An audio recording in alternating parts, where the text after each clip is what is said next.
ఒంటి పేరు చూస్తే చాలా వంగి నమస్కారం పెట్టాలని చెప్పి వారి ఆశీస్సులు తీసుకుంటూ, ఎందుకంటే ఎప్పుడు కూడా కనపడితే అసెంబ్లీలో కూడా ఎప్పుడు వారి ఆశీస్సులు నేను తీసుకుంటా ఉంటాను. నాకు చాలా ఆప్తులు, చాలా అభిమానమైనటువంటి నాయకులు, అంటే సినిమాల కంటే కూడా బయట జీవితంలో చాలా ఆప్తులు బాలయ్య గారి నియోజకవర్గంలో రావడం చాలా సంతోషంగా ఉంది. పెడితే మీ తల్లిదండ్రులు బొమ్మలు పెట్టుకుంటాం, లేకపోతే దిష్టి బొమ్మలు పెట్టుకుంటారు. అంటే రెండు విధాలు ఉంటాయి, మంచి చెడు. వాడి బొమ్మ మనకెందుకంటే, మన పాస్బుక్ మీద వాడి బొమ్మ అంటే మనకెందుకంటే, కష్టపడి చెమటోడ్చి మా అమ్మనో మా నాన్నో మాకు భూమి ఇస్తే వాళ్ళ ఫోటో పెట్టుకుంటాం, లేకపోతే రాజముద్ర బొమ్మ పెట్టుకుంటాం.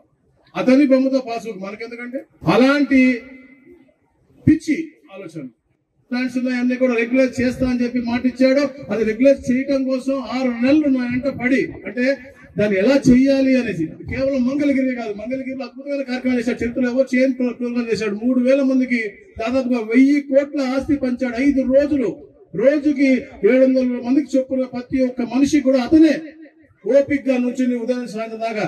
మాకెవరికంత ఓపిక లేదు. ఒక్కరోజు నేను నుంచుంటే మళ్ళీ పడిపోయి కింద. 5 రోజుల నుంచి ప్రతి ఒక్క మనిషి కూడా పలకరించి 3000 పట్టాడు. 1000 కోట్ల ఆస్తి. దానికి రూపకల్పన కూడా 6 నెలలు నా ఎంటపాటి. దాంట్లో మార్పులు డిసెంబర్ 24 ఆయన ఎక్కడో విదేశాల్లో ఉన్నాడు. ఆ రోజు కూడా నాకు మెసేజ్ చేశాడు, నాకు బాగా గుర్తు. ఇక్కడ లేడు, అక్కడి నుంచి కూడా ఈ మార్పు చేయండి. నేను సరే రిజిస్ట్రేషన్ ఫీజు తీసుకున్నాను, వద్దు, పేదల దగ్గర నుంచి ఫీజు కూడా వద్దు. ఎవరైతే 2019 ముందు నివాసం ఉండి ఏదైతే చిన్న చిన్న డ్వెల్లింగ్స్ ఉంటాయో, చిన్న చిన్న ఇల్లు ఉంటాయో, అవన్నీ కూడా రెగ్యులర్ చేస్తున్నాం, ఉచితంగా చేస్తున్నాం. దాంతో పాటు రిజిస్ట్రేషన్ కూడా ఫ్రీగా చేస్తున్నాం. పేదలకి 2 సంవత్సరాల తర్వాత మళ్ళా అయ్యి అమ్ముకునే హక్కు, అలాగే లోన్ తీసుకునే హక్కు కల్పించే విధంగా ఈ కార్యక్రమం రూపకల్పన చేశారంటే ఈ కుటుంబానికి పేదల పట్టున్నటువంటి ఆ ప్రేమ ఆప్యాయతను తెలియజేస్తా ఉన్నాం. రాజు గారికి నిన్న పుట్టినరోజు అయింది. శుభాకాంక్షలు.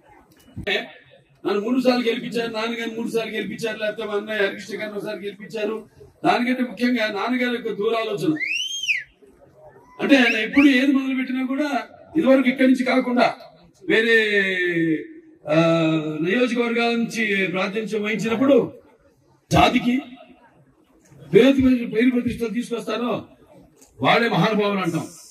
అందరు మహానుభావులు కాలేరు. ఈ భూమి మీద అందరూ పుడతారు, గెలుతారు, కానీ అందరూ మహానుభావులు కాలేరు.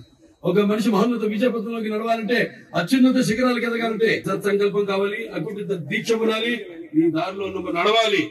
That is NTR. పార్టీ అధికారంలోకి వచ్చి సంవత్సరంలోనే 50 కోట్ల రూపాయలను ప్రతి గ్రామానికి కూడా తారు రోడ్లు అయితేనేమి, సీసీ రహదారులు అయితేనేమి, ఈ డ్రైనేజ్ ఏర్పాటు చేయడం జరిగింది. నేను అనుకున్న గెటప్ ఏది